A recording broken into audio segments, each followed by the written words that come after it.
Here's another terrible video for you on how to change this alternator on an E-chassis.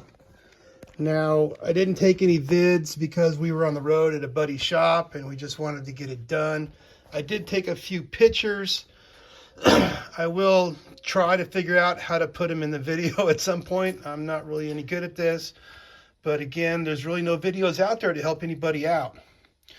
So here's how you change that alternator. What happened to me is you could see way back there, that positive on top of the alternator came loose and was sparking and started smoking and stuff. So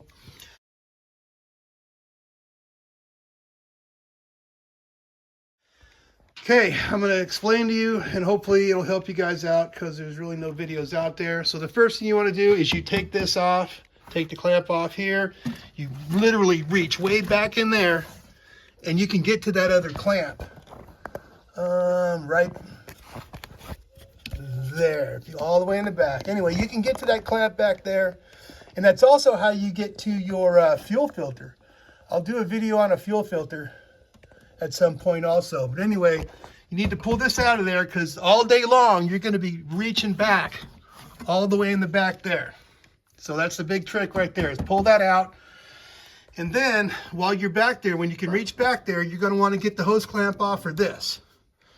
And you get this out of your way and you get that one out of your way. You want to get this whole piece out of there. So, but you can't pull that out of there until you get, there's 3 screws. You see this little beam right here? And then there's the other end of it right there. It goes up and over like this to the other side like that. Well, there's 2 screws back here that you can't see. And that's what drove us fucking nuts. There's one, and then there's gonna be a bolt on top of that. Now we thought you can get through it through the back of the doghouse. We wasted 45 minutes doing that. They have to come out through the front. So this is how we did that. When this is out of the way, you do have to open up your doghouse though, and go and pull the back of this off the valve cover. Okay, then you take that nut off of there, all the way off, and then on the other side here is the same way, but luckily the one back there is slotted. But again, you got to reach around through the back, and you can reach around back there and you can take that nut off. Now, since these pieces here are kind of flimsy and loose, they're going to still be connected to that rack. So you pry this up, pry that rack up on top of that stud, and the other side, since it's slotted, will go back.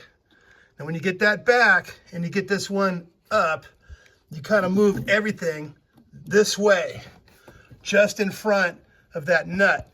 And then that rack will drop down.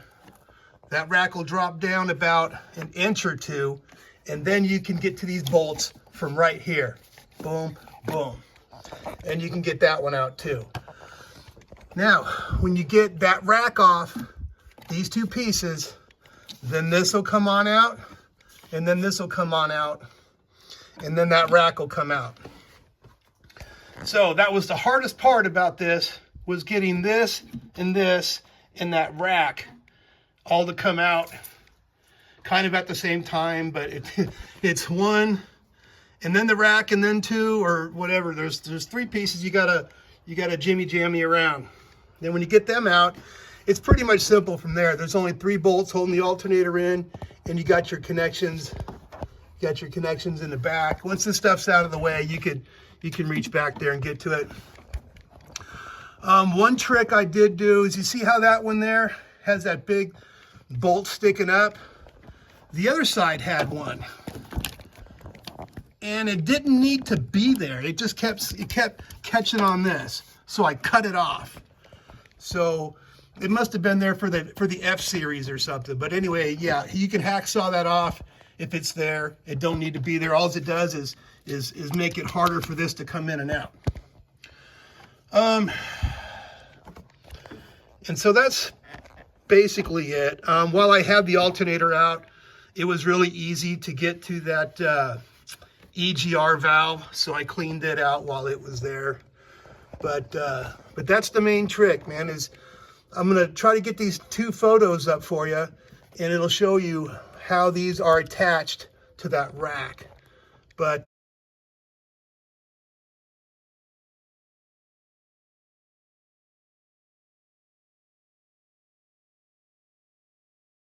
yeah, it drove us nuts trying to figure out how to get that out of there. I'm sure I left something out. I did have to redo my connector going to the alternator. It was all jacked up, broke, and the wires were kind of messed up, so I resoldered a new one on there and stuff, and made it, I loomed it up nice and pretty. But anyway, yeah, so this comes out, you reach back there, you get that clamp off for that hose, then you take the rest of these hoses off, and then you got to remove that bolt, remove the bolt that's holding that rack in. Then you move the rack forward about 1 inch, drop it down, and then you can get to these other 2 bolts that you can't even see right now. Then you remove those 2 bolts, and then everything else comes out. Boom. And then going back in is kind of the same way. I think I put this in first, then I put the rack in, or the rack went first, and then this went in, and then this went in last. I remember this going in last, but you got to take that rack and you got to put it on the back of those 2 pieces that the bolts are going to. I know this is a terrible video. I wish I could explain it better, but at least you know to don't try and take it off from the back. Pull this out, because just being able to reach around there is the trick to everything. That pulling that out is very important. Just reach around and get to those bolts. You got 1 bolt there, you got 2 bolts here you can't see, you've got 1 bolt there, and then you got a nut down there, just like that one there. But at least this side here, it's slotted. Okay, I'm going to try and show you those pictures. I'm terrible at this. I'm nobody special. I'm just trying to help people out because there ain't no videos on these E-chassis. So I'm going to be posting some stuff eventually. Okie doke. Hope this helps.